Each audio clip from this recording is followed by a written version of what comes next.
All right, we're live. Hi, everybody. Hi, everybody. Welcome to the Access Forum. Welcome to the Access Forum.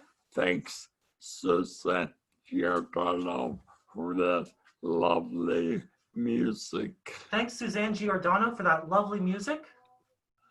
I have the honor of introducing the chair of the UUC Access Committee. I have the honor of introducing the chair of our UUCE Access Committee. They are a leader in many ways. They are a leader in many ways. It is a pleasure to restart the Access Committee. It is a pleasure to restart the Access Committee. I have very much enjoyed the affirmative nature of Jones D. Hollister. I have very much enjoyed the affirmative nature of Jones D. Hollister. Welcome. Welcome. Thank you, David. As always, you are much too nice to me. It's a bad habit that you have. I am so very glad to be here. This forum has been long in the planning and has been David's baby, not mine. And it is our great joy for us to be here and to share with you today. I'm going to do a chalice light.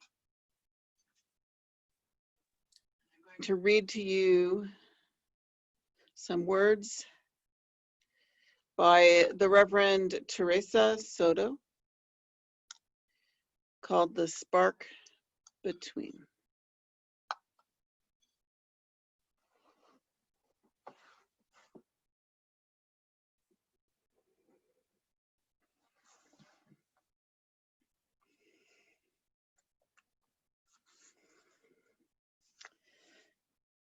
There must be fuel. There must be a spark. There must be oxygen. We have principles and ethics, the fuel of the fire we would light. The spark is what passes between us along with our aliveness, our possibility. Spirit moving in us is our clear invitation, embossed, addressed, sealed with wax, tied with ribbon. The spark is the seed of fire that must be treasured and tended, that it may bring light. We have passion, the air without which nothing thrives, least of all the blaze of covenant, justice, and kindness we would illuminate, both with who we are and what we do. All of these, an invitation to life, all of these, an invitation to bring to life the blaze of liberation that is meant to light our way and to dispel the fog of cruelty and grief. It brings us instead to a hearth around which we gather to be nourished, energized, and warmed, and where we get ready to disperse, enlivened. I hope today we add fuel to that fire for justice. The Accessibility Committee of the Unitarian Universalist Church of Eugene, which David and I lead together, despite what he might say, was revived because of a series of conversations that David and I had with our previous minister, Sydney. David and I both felt there was a need for a space for disabled Unitarian Universalists to gather and connect with each other, but also a need for us to advocate and educate our community. The congregational survey that we did this year gave us data to guide our work. We have met and listened to each other's stories.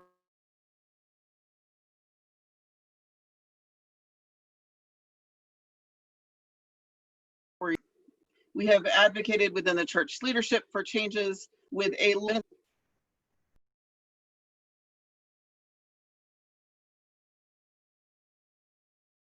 Okay, you're on mute. For some reason, technology is not liking me today, and I am getting occasionally muted. Okay. We are advocating that, so we've advocated within the church leadership for changes that have raised awareness and increased accessibility, and will continue to do so in the future. We're advocating that we as a church consider becoming an AIM certified church, which is a several-year process of transforming how we are together so that we are even more accessible and even more inclusive than our church already is. And we are creating a resource list that will be available soon on our church website, which include reminders of excellent movies and TED Talks, such as Crip Camp and Stella Young's TED Talk, as well as links to some organizations like the Equal Access, which is a Unitarian Universalist disability justice organization. And we're very excited to have our event today, in which we hope to share with you not only a glimpse of the beauty and reality of our lives as disabled and neuroatypical people, but also to share with you how we are all interconnected. Our liberation is a shared liberation. I am disabled. I live with visible and invisible disabilities. I am inspired by the solidarity I find and struggle with the disabling I encounter within our church and community. I say disabling because that's how I see disability. I am not broken. I am not in need of fixing or repair or pity. I am a fully functional human. The issues that I have are because I live in a world that is built around the needs of people who exist in this world differently than I do. I'm not disabled because I can't walk upstairs. The stairs disable me by making me unable to access the second floor. For many of you, this social model of disability is one that you know well. When I first learned about this model of disability, it was like all the pieces fell into place all of a sudden for me. The anger I felt at being broken was gone. It wasn't needed anymore. A new anger and sense of purpose arose in its place. We are all beautiful and amazing as we are. I don't need to be the norm. I am not broken. The structures of society are the brokenness. My job is to learn to live within a world that forgets to see the beauty in me. My activism and the vision behind today's forum is to remind all of us of the beauty that is the bodies and minds and souls of disabled people. And it is to remind us all of our shared responsibility to dismantle those obstacles that disable us, that separate us, that make it hard for us to remember that the word we includes every one of us. I am absolutely thrilled to have the three panelists speak with us today about their life experience and their hopes and dreams and barriers that they see in our world. And our first panelist to share with us today is Owen. Thank you, Owen, for being here. Thank you very much, Jim. I couldn't be happier to be here. So initially when, and I should say just to start with, a thank you to the Access panel for giving them a place for my voice and the voice of others to be able to communicate our experience, because it isn't always something that we're able to do. There's not usually a place for this. So when I was asked to speak, several things came up to me. And I'll try and keep this brief because as anyone who knows me knows that I tend to have plenty of words. So I'll just go quickly. I'll start with the history of my background in disability so that it's clear, because it's not always clear what issues people are dealing with. So I was born in San Francisco, California, and grew up in Benicia, California. Spent most of my life there. I was born with Ehlers-Danlos syndrome, which is a hypermobility condition, and started experiencing problems when I was learning to walk. I had difficulty learning to walk, as well as by the time I was 14, I started having dislocations happen, hyperextensions in my legs, and had done that, had my knees hyperextend or dislocate about 100 times by the time I was 20. And around that time, I started coming down with an autoimmune condition, which is my primary issue at this point. It's a condition that actually David and I both have, which is called ankylosing spondylitis. And it's a situation where the bones fuse together over time in the spine. And unfortunately, mine was not caught for 15 years until I was 35. And so my spine fused all the way up to the right underneath my skull. I've got less than 2 vertebrae that work. Just for some reference when I speak about the other issues. I had a child when I was 21 years old, and met my current wife when I was 23. We moved to Eugene in 2008, and then we've been members of the UU Church in Eugene since about 6 years at this point. So the things that occur to me is, one of which came up right away, is it's often hard to explain to people the isolation that people with different kinds of disabilities feel, particularly, and I can only speak to my experience, of course, is that I'm only capable of doing things a few hours a day. I require a lot of rest and downtime in between activities due to the fatigue and the pain that I deal with.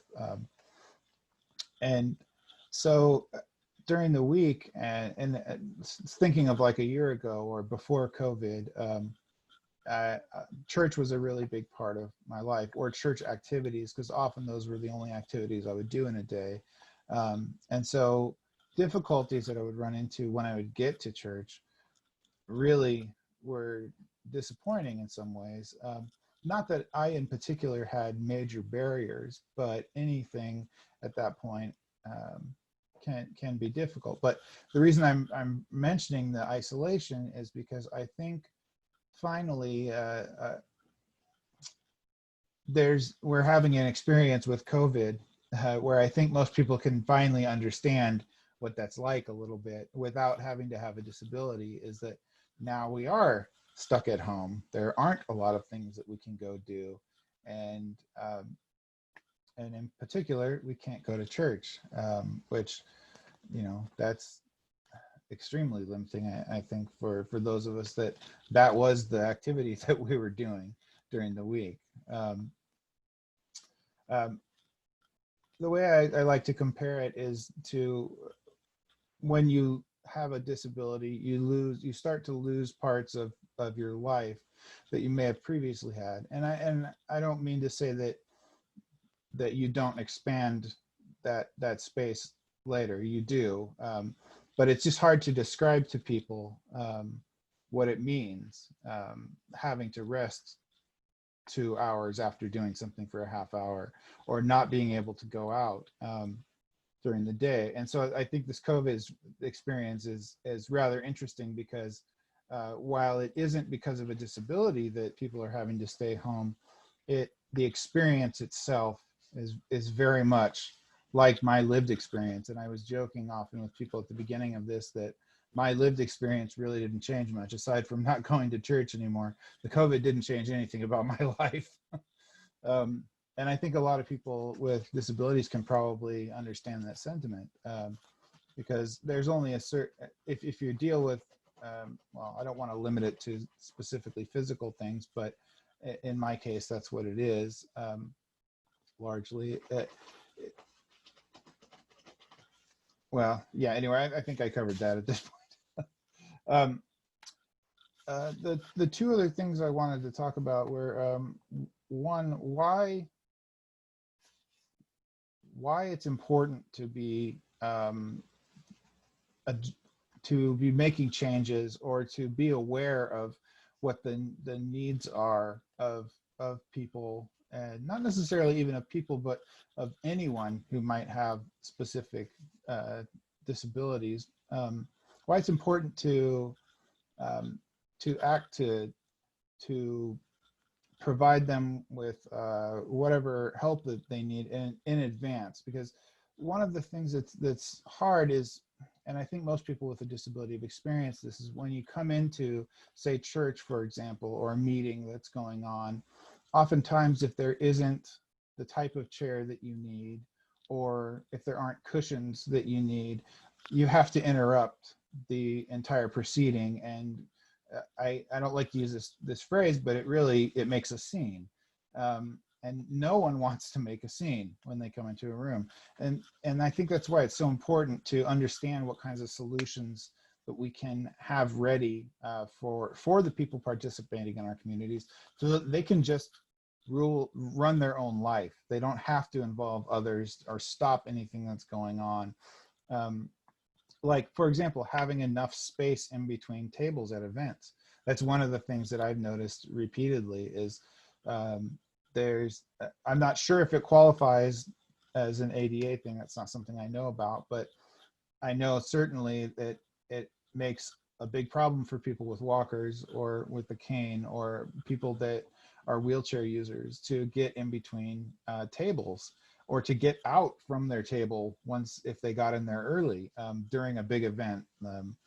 I don't want to poke at a particular event or not, but where we gather with the big tables in the main hall, it comes to mind because they're often very close together.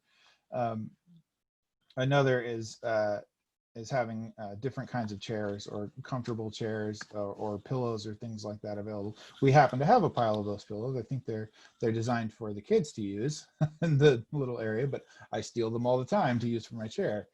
And so it's things like that, having those available, or making sure that there is the space.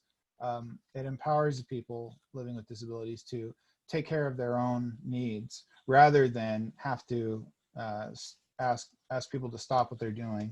It's just emotionally draining. And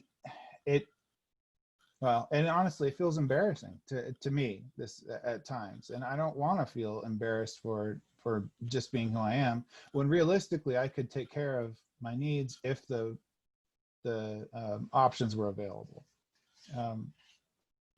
And it really wastes less emotional energy on all sides for that to be the case. It's much easier for everyone. And I guess lastly, just my specific issues, just to talk about them as ideas about the kinds of things that might help.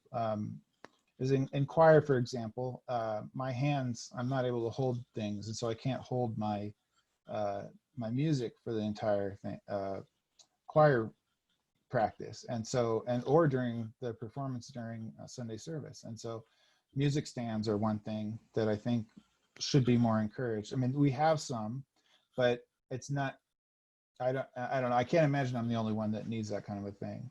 As well as, I've mentioned the cushions. That's another thing. It would be great if we had something that was more appropriate for the chairs, although we currently do have a solution for that. I mean, there are cushions that people can take if they need them. The rocking chairs as well is a fantastic thing that we have, as well as the front entrance as a quiet space for people with PTSD, for example. It's another issue that I deal with, and I can't tell you how thankful I am that there is a space that's relatively quiet to go to. And I'm not sure that most people would consider any of these things as that don't deal with disabilities as something that we even possess. And so I'm sure others will have other things to share regarding that. And the last things are really about the ability to move around. I mentioned that the chairs being too close to the tables being too close to each other at events, but additionally blocked pathways. We don't always think about that if we're able to move unhindered or without an assistive device. But once you add one of those devices in, you need more space. And several times I've come to events where they set up on the sidewalk, and that just doesn't work for people that need to get through that I deal with. I'm not sure how to phrase it, but just difficulties with mobility. Slippery floors is another issue.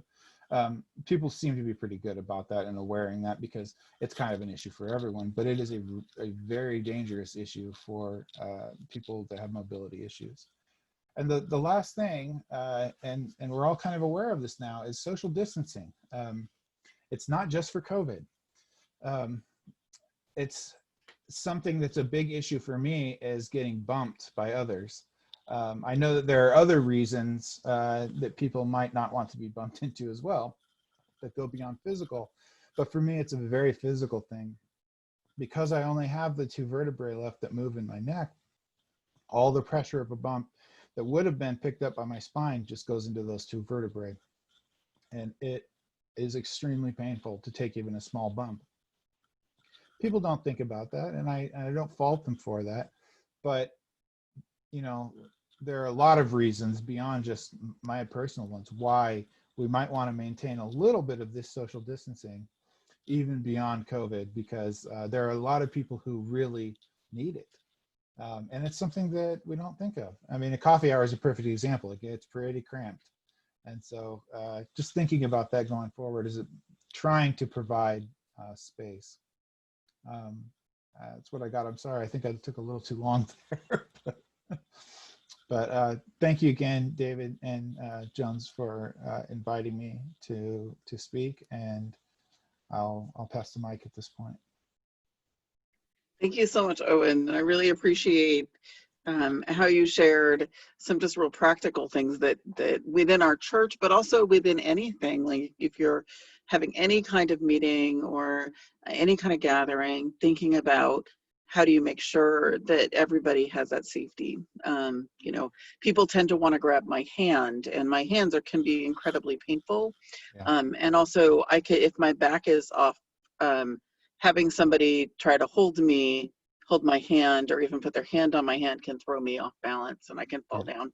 And getting up is really hard. So people just are trying to be kind, and they don't always realize that it can be a challenge. So thank you so much for sharing that. Yeah, you're welcome. I am thrilled to introduce our next speaker, Kate, who's gonna, we may have, there we go. Okay. Technology is so fun, and we spend so much time on it now. But I'm thrilled to introduce to you Kate, who's going to share some of her experience with us as well. Thank you so much, Kate, for being here. Oh, and you're on mute, Kate. Can you hear me now?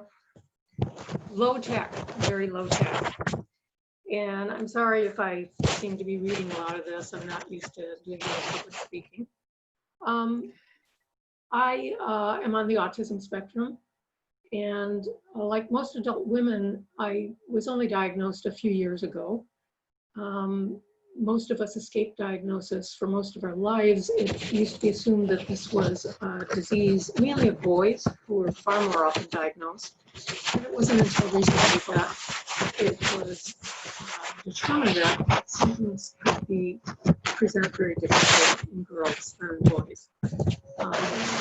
Realizing that this particular type of neurodiversity really is spread out pretty evenly among the sexes. It's also it has an infinite variety. You can be anywhere on that spectrum. So I can only speak to what it's felt like for me in my life, because everybody else is affected somewhat differently than I am. I discovered that I was on the spectrum mainly because I have a nephew who is more affected than I am. So it was more obvious with him. And we do know that autism runs in families. And I started reviewing my own life and things that seemed very peculiar for a long time. The main thing is the degree of isolation that I have voluntarily entered into for most of my life.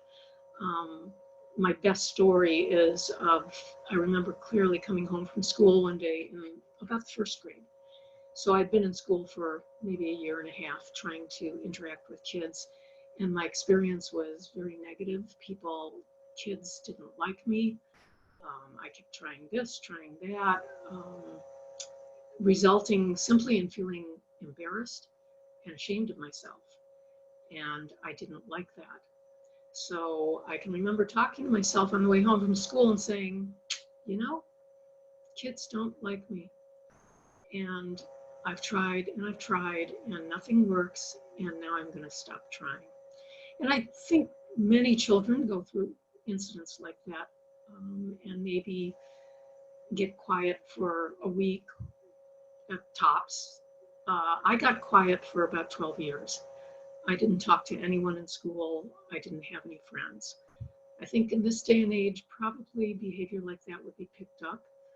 Back in the 50s and 60s, if you were a quiet little girl, you were a good little girl, especially if you were an A1 student like I was. So I was simply treated like a good student and a good girl, and nobody thought anything was particularly strange about it.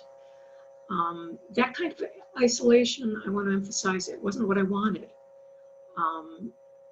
but I could tolerate it. And I think that's a cardinal sign of girls and probably boys with autism, is the degree to which isolation can be tolerated. Also needed to some extent, but certainly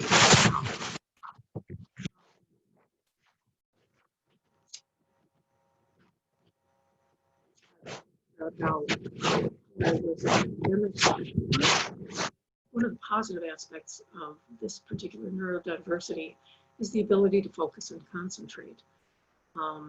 This is something that I believe has been in the human race right from the get-go, because it's conferred such a great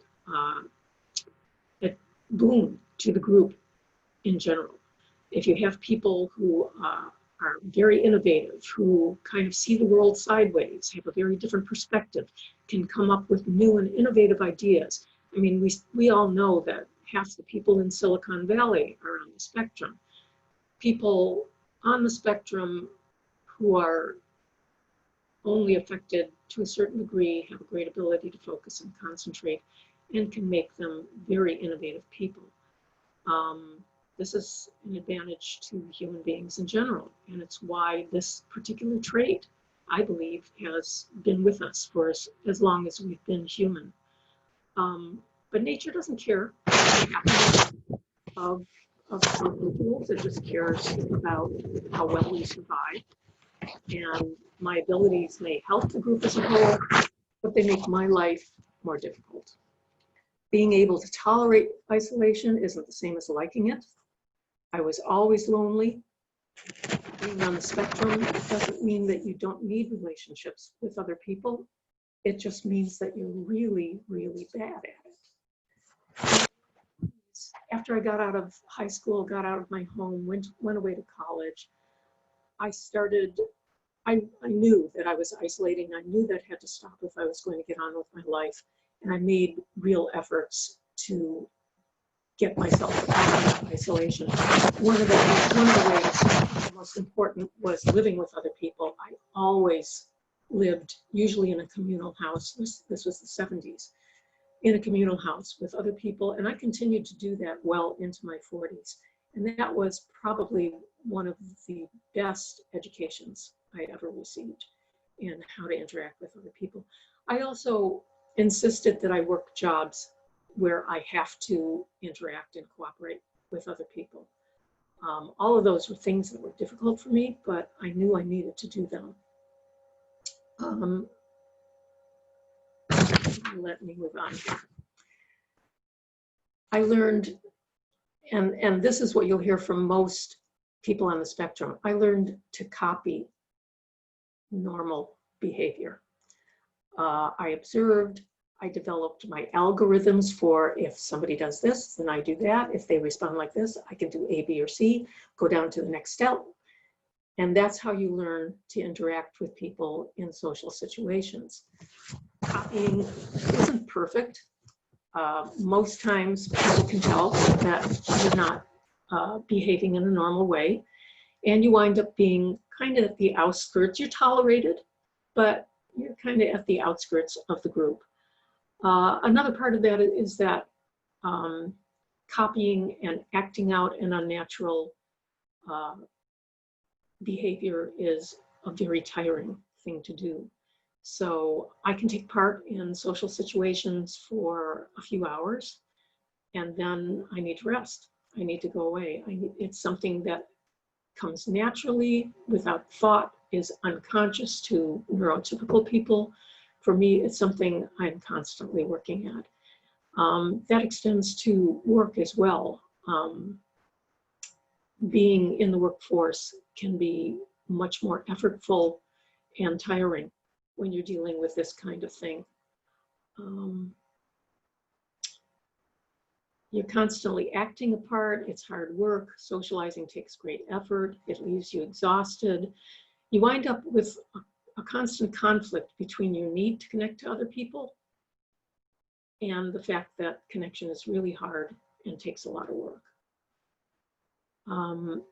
I found safety personally in a job that brought me a lot of social contact with people, but had strict rules about that contact. People on the spectrum are great with rules. And that work for me was working as a nurse in the jails. I loved being able to help people. I was very good at working within a system that had strict rules about how you could interact with people. And within those rules, I felt safe to express compassion and respect. These weren't relationships that were going to become complex beyond my ability to cope with. They were limited, and that felt very comfortable to me. And you often find people on the spectrum talking about working in jobs that have rules for interaction with other people. I'm very aware of my social deficits. My ability to make contact with other human beings is flawed, it's impaired, and it's insufficient. That's the way I feel about it. I'm injured by my inability to form the kind of complex relationships that I need and that I want. I absolutely consider this to be a disability, not to be a great gift of focus and concentration and the ability to see things from a differing viewpoint. All of that is true. I would give it up in a heartbeat to be able to form more complex and sophisticated relationships with people without the kinds of effort that I have to put out. I compensate by reading books pretty much constantly, and almost exclusively novels that describe the complex ways that human beings interact. I don't think I'm using these as instruction booklets for how I can then have very sophisticated and subtle and complex relationships. I think that's beyond me, but I can experience it to some extent through books, through reading about it. So they've been very important in fulfilling that gap in my life. And in part, my involvement with this church is part of my never-ending effort to make social connections. And the best way for me in this church has been through the small group ministries, because again, they're kind of reproducing that rule-bound interaction that I'm very comfortable with. There's a topic, there's a focus, people speak one at a time. We have rules about how it's conducted, and it's allowed me to make the best contacts, the most intimate contacts with people in this church that I've been able to make. As Owen was saying, it's very difficult for me to function in the coffee hour after service. There's too many people, there's too much noise, there's too much stimulus. And it's funny that you mentioned your sanctuary where you go to. I found our little library, and I often wind up sitting in there waiting it out. But the small group ministry has kind of been my lifeline to this church, and it's been the way that I can really find to connect with people. And that's it for me. Thank you so much, Kate. I really appreciate what you shared and appreciate what you bring to our group. And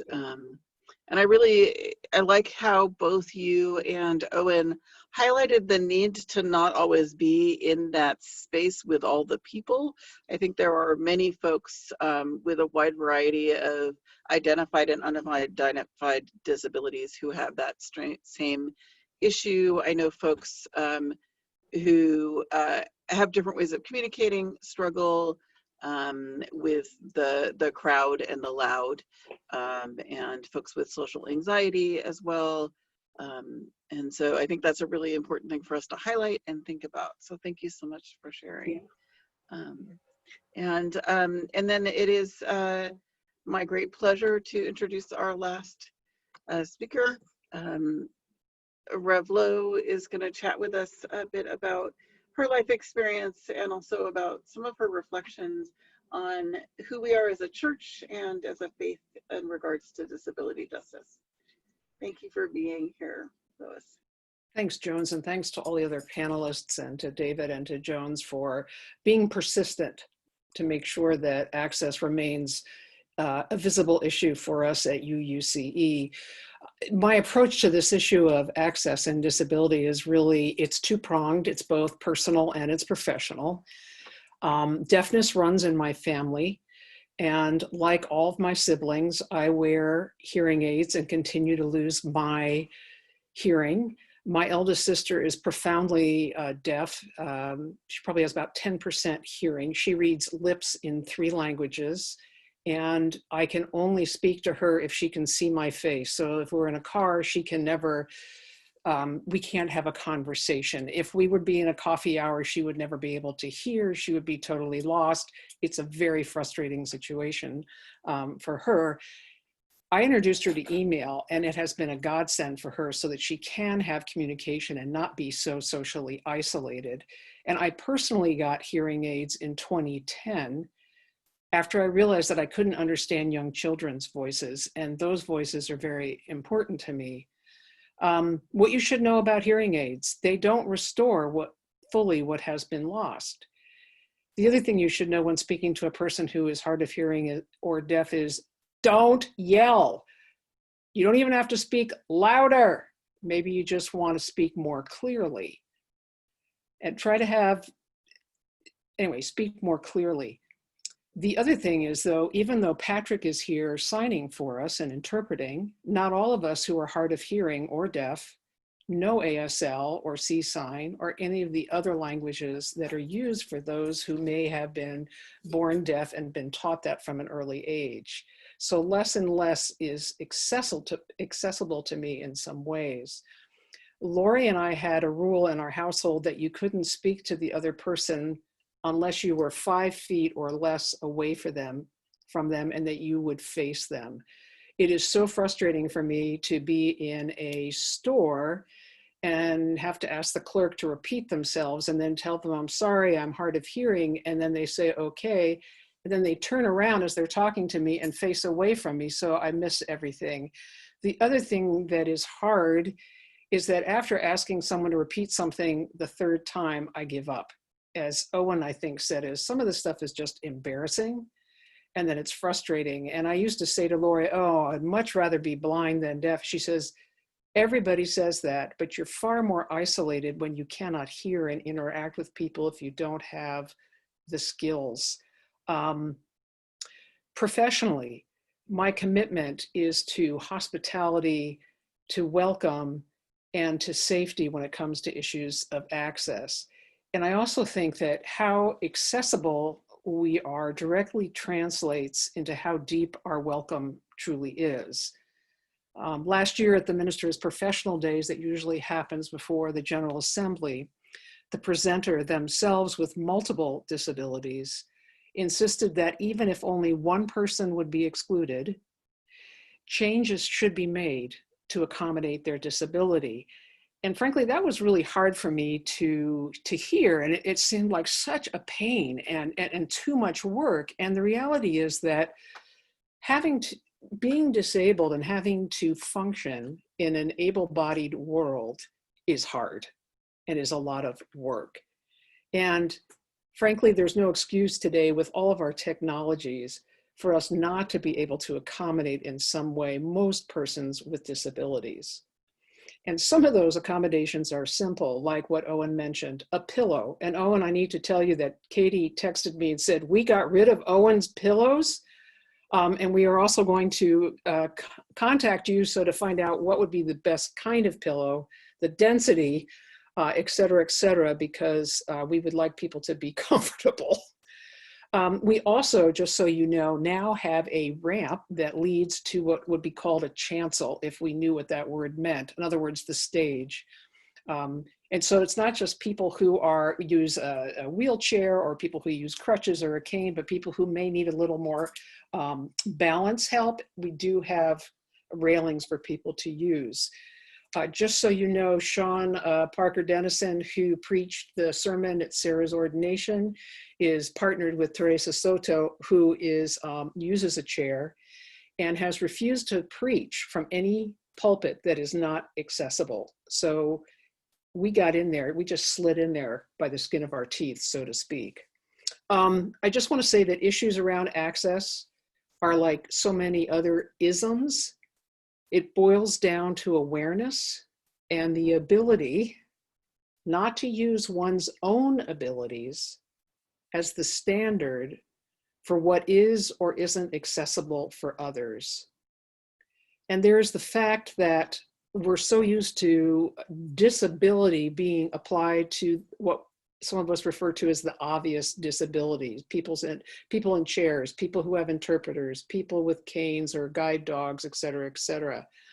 So when we talk about access, we've got to widen our understanding of it and its various expressions to include those, quote, invisible disabilities.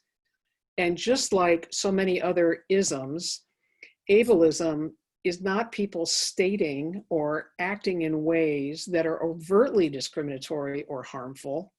It's all those microaggressions that build up over time that do the unintended harm. Little things like saying to a person who is, quote, disabled, you're so brave or you're so courageous.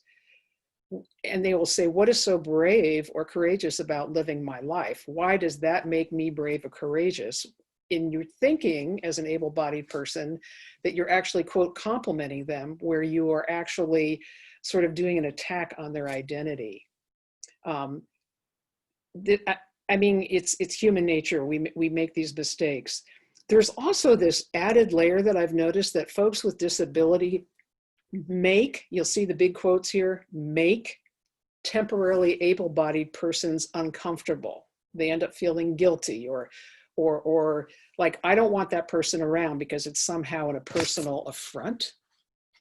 So as a faith community, we will constantly be asked to deepen our welcome.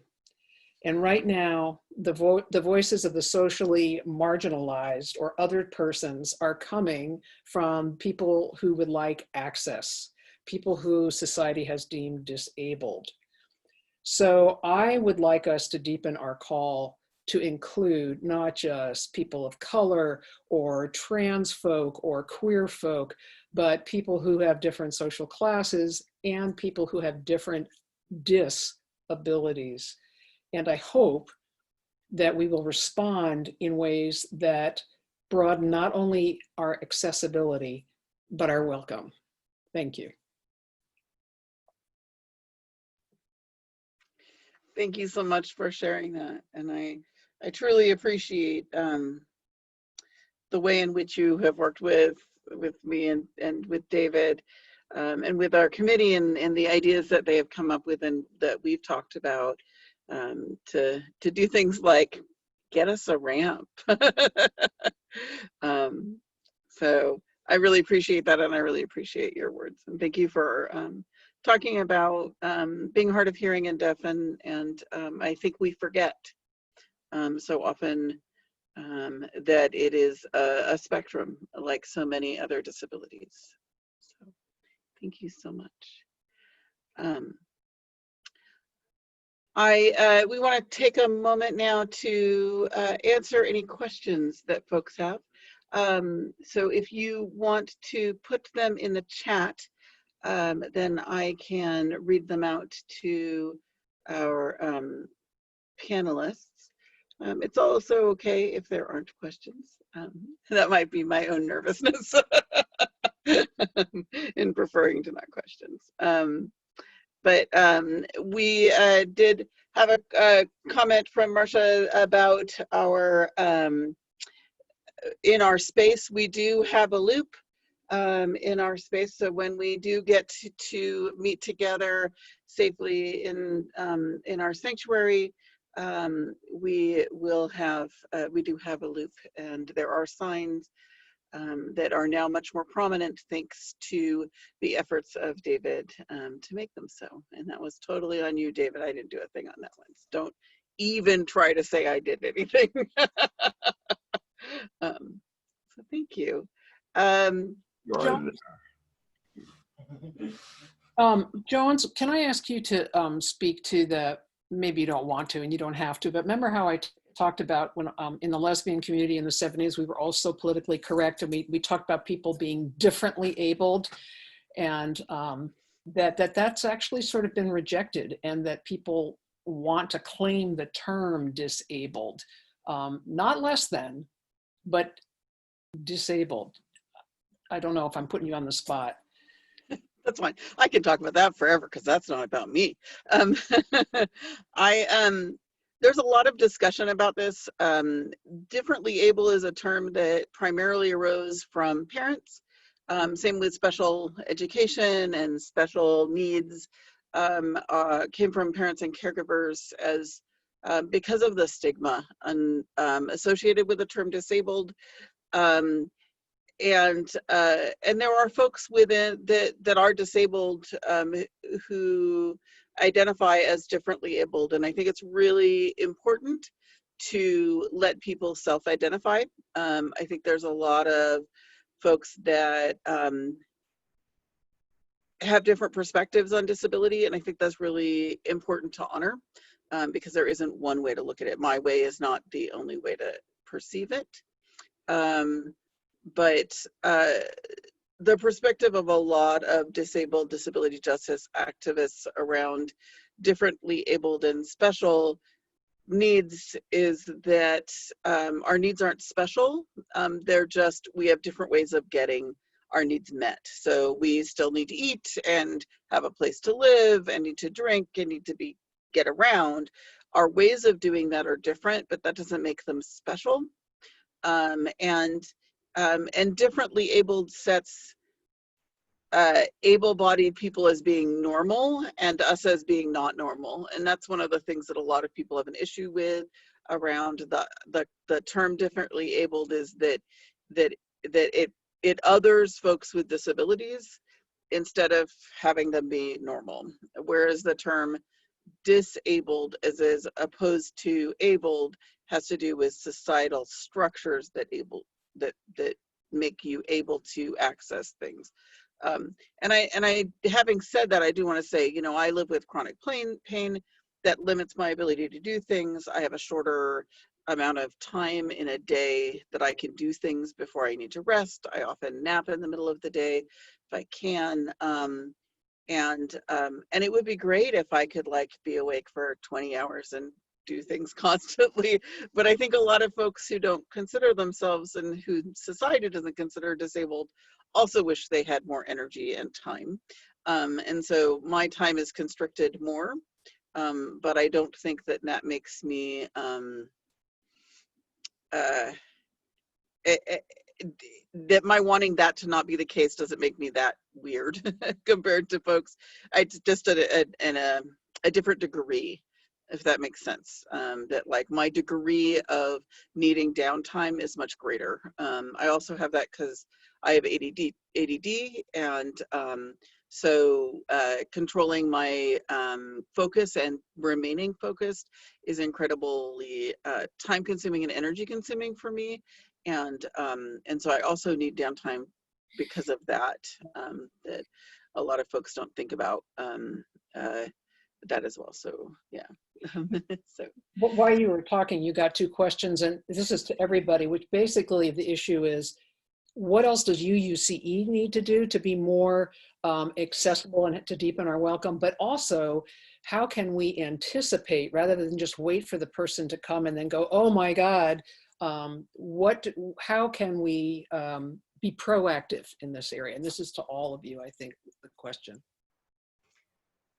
Let me respond to that one a little bit. One of the things that occurred to me that I keep hearing from several of us with varying kinds of disabilities is the need to have a space that's quieter and with fewer people.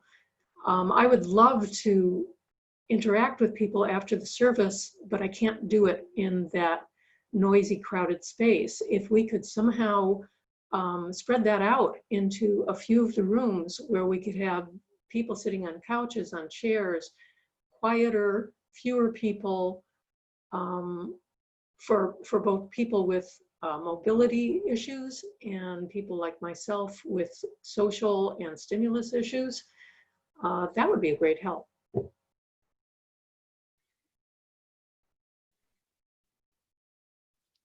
anyone else have anything to add to that?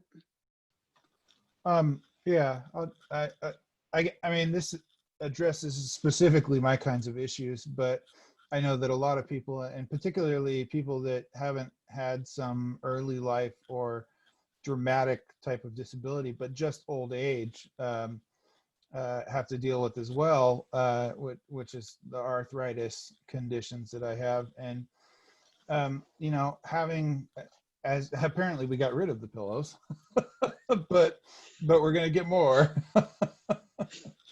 I think something like that, having those available, having certain kinds of things available that would, I guess, technically be considered assistive devices of some sort, but really are more broad than what we think of as being like a cane, like things like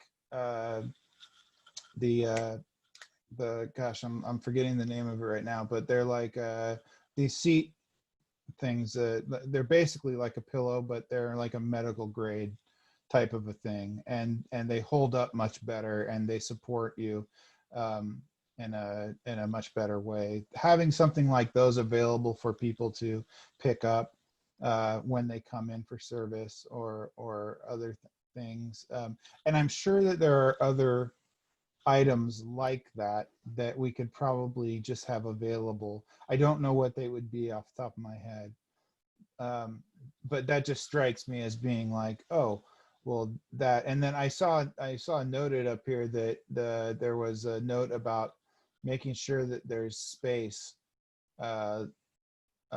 appropriated for people with disabilities.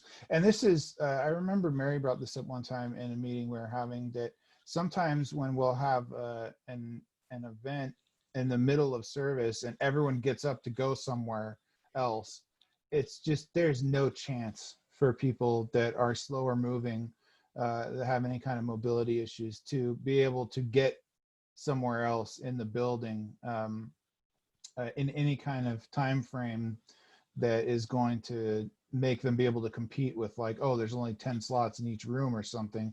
I mean, they're just going to be wandering around the entire time we have to do whatever the activity is, just trying to find a space. So a solution to that kind of a problem as well, I think, would be, it seems like more of a medium term kind of a problem rather than something we could solve necessarily right away. But that occurs to me as well as something that could really help for not just people that perceive themselves with having a disability, but with anyone who is just slower moving. Katie Siebert and I had this really awesome conversation, because Katie's awesome, about a bunch of things. And one of the things we talked about was that specific issue. And we came up with, I think it was actually Katie's idea, or a combined idea, of having music and saying, as the music started, those of you who need a little additional time, now is a good time for you to get up and start moving. And then everybody's singing, and they sing a couple verses and then say, okay, so now if you're on the outside aisles, could you, near the aisles, could you please get up and start moving? And then the inner aisles, can you start moving? And so it's sort of like how you exit an airplane kind of, or enter an airplane really, I guess, but in reverse, so that giving people an extra time without being like making because what I hate is getting up and having everybody watch me silently walk very slowly to get to where I'm trying to go while they all wait for me like that. I feel like it's being the center of attention, and I'm a very shy person, and I just hate that. So we came up with the singing thing. So I think that would be helpful. Katie's also kind of spearheading we're going to set up spaces, or she's going to set up spaces so that there are cutouts for wheelchairs and for folks who have mobility devices that need to sit next to them. And so when we are meeting in person, we will have that set up as well, so that so those of us who use wheelchairs or walkers or just need a little space around us will be able to have that in this sanctuary. And there are more things coming up. This is my first time trying to moderate questions. Here's a question for you, Jones. I'm trying to There help. you I'm go. trying to read through them to help you. Okay. What do you suggest for UUCE to do to know when someone needs accommodation? Will signage help? E.g., please let Usher know what accommodation you may need. That's honestly, I find it best if it's something that's written down, like in the order of service, like here are the things we have and here's where to find them, so that I can be doing it on my own and take initiative to meet my own needs. So like if you need a less stimulating place during coffee hour, here's the place to go. If you need a pillow for your back or to sit upon in order to be comfortable, here's where they are. And then maybe instructions of like, here's what to do if you need assistance getting those things, if that makes sense. Do X, Y, Z, and someone will come and help you, or have someone notify this person at this table and they'll come and bring you what you need, or and even having, like, we didn't do a great job on this of being explicit about what accommodations we didn't have. So just being explicit in advance of what is and isn't there is super helpful. I'm hoping when we get together, and David and I have an agreement to be patient with ourselves and give ourselves the grace to need more time than we'd like to get things done sometimes, because we both may have bigger dreams than are actually going to happen with our energy levels. But we're going to put some stuff on the web page, and I'm hoping that's also going to include, like, what is available at service and here's who to contact. And so somebody could in advance send an email maybe, and there's a specific person who's the contact person who's not me, who's one of the church staff people who can arrange things. Hey, here's another. I'm not good at that. Sorry, Jones, here's one more question that I think it's good, which is, so how do we deal with this thing? Like Owen was bringing up, like, don't touch Owen at the closing circle. And some people want to be touched, some people don't want to be touched. And it doesn't help to say, well, I'll just touch their shoulder or their arm. You don't know. So maybe you all can help us think about ways to have that intimacy of the touch, but not to put people in these awkward positions. Like if you're like Kate, I'm sure it's your idea of hell to have to hold hands at the end of the service. I'm just saying with your issues, right? You're muted. Actually not. That's one of those things like eye contact that I've practiced my whole life. So it may not feel the same as it does for other people, but I can do it easily. I was just thinking in our post-COVID world that may become a non-issue, that we simply won't be touching each other with the same casualness that we've always done before. I don't know. Yeah. Yeah, I mean, I think that that's a good ongoing conversation. And I think maybe Owen and I can try to conspire somehow, despite about like what verbiage might be best, or maybe Yeah. Owen and Lizzie can come up with something and share it with y'all, and I don't have to be involved about, because I think it's a matter of how you introduce it, you know, Yeah. like An idea comes to mind immediately that is, you know, we wear these buttons or name tags. It would be very easy to have a little colored sticker on it that just indicates this is a person that, for whatever reason, they don't have to indicate why. yeah. They don't have to tell anybody, but it just, you know, it's obvious right there that they don't like to be touched for whatever reason. Yeah, a purple dot. And if you have a That's purple exactly dot, then it. it's just, you know, it's better to not touch, please. It's a Yeah. request to not touch us. Yes, Yeah. exactly. I don't want to go Yeah. overboard with, you know, like having 17 different color dots indicating different things. I think we could lose control pretty quick there. Yeah. But this issue seems like it's a pretty universal one. Yeah. Yeah. And yeah, so like a purple dot would just be don't touch. And then we just make sure we always say it in the service, early in the service. You know, if somebody has a purple dot on their name tag, that means for whatever reason that they would prefer you didn't touch them. And let's respect that. It's a please. So, and don't ask. I don't know how to like teach people to never ask people about their disabilities, because I'm like, if I'm your friend, I'll tell you all about it. But like, if you're not my friend, I don't really want to have to share what's going on with my body every time. So, yeah. Jones, I'm aware that it's 3:02, and I know you, and I kind of went on too long, so I kind of feel like I want to give people extra time if they want. There is one more question that was kind of interesting that I thought you might, I don't know if you all want to address. It's up to you. It's your forum. Mm-hmm. Go ahead. Um, Patrick, are you able to stick around for a few minutes? Okay, great. Thank you. It will be some time before we are all together physically. What unique needs are there for access during this COVID time?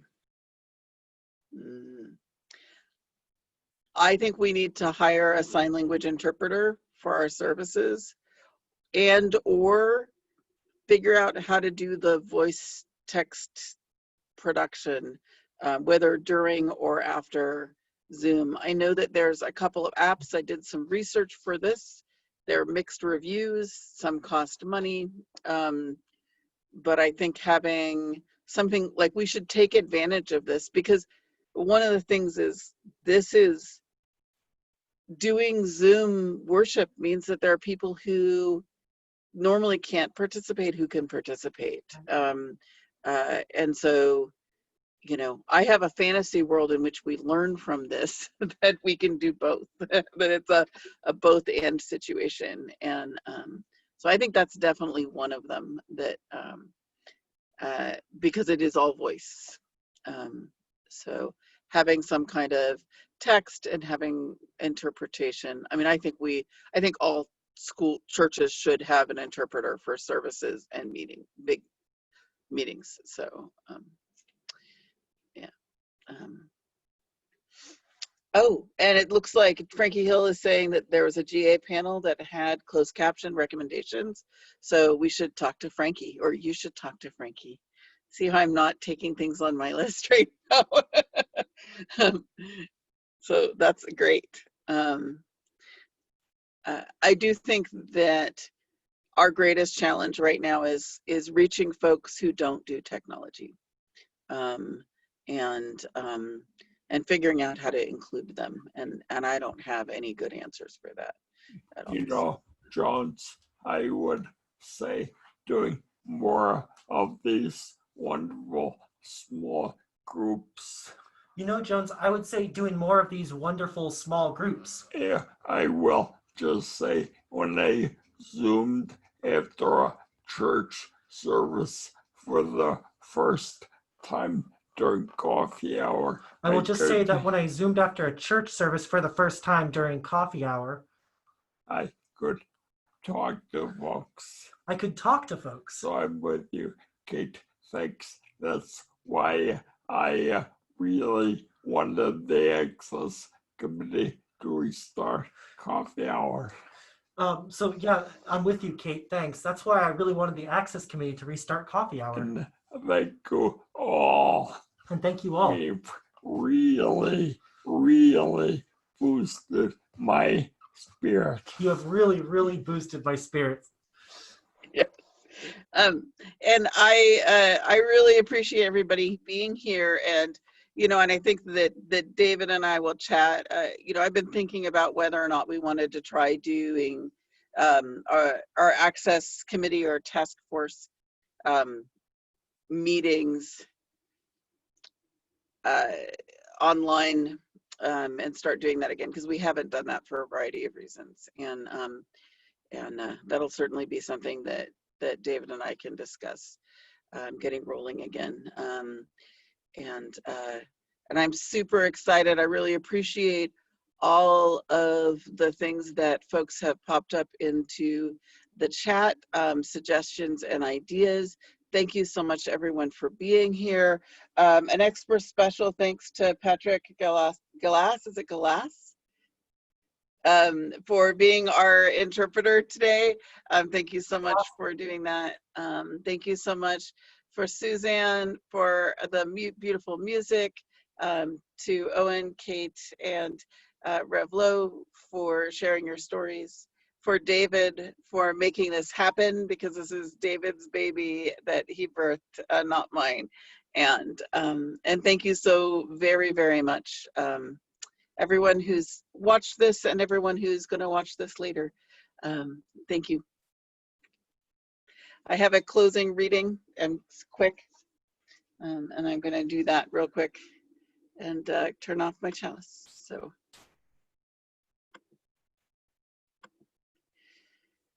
Oh, if I can find it.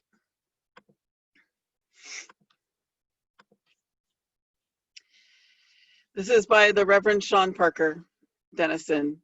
It's called Benediction. At this moment of ending, may there be a good word, a blessing, to help us remember what we have so often forgotten. May the message we need be gently spoken and held in the spaces in ourselves, in the fibers that hold all we need to maintain our gentleness, our courage, and our hope. At this moment of ending, may the goodness we wish for ourselves and each other, this community, ecosystem, planet, and stardust galaxy become such a part of us that we cannot tell where the blessing ends and we begin. Blessed be. Thank you all.